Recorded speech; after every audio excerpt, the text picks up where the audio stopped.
Hi மக்களே, நல்லா கம்ம கம்மன்னு வாசனையாக வீட்டிலே எப்படிங்க சிக்கன் குழம்பு பொடி செய்கிறதுன்றதை பார்க்கலாம். இந்த பொருட்களை நல்லா பார்த்துக்கோங்க.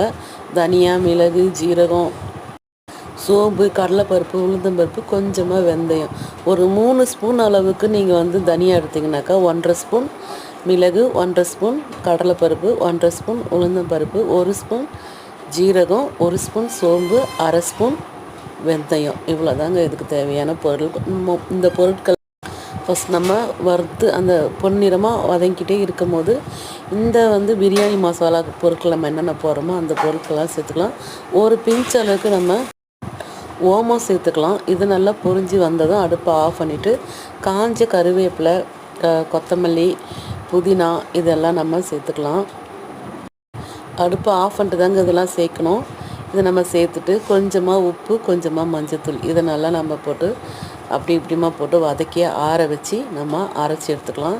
குழம்பு சூப்பராக இருக்குங்க. இந்த மசாலா வாசனை தெருவே மணக்கும், டேஸ்ட்டும் செம சூப்பராக இருக்கும். இதில் நான் காஞ்ச மிளகா போடலை. நான் வீட்டில் தனியாக தனி மிளகாத்தூள் அரைச்சி வச்சதுனால நான் மிளகா ஆட் பண்ணலை.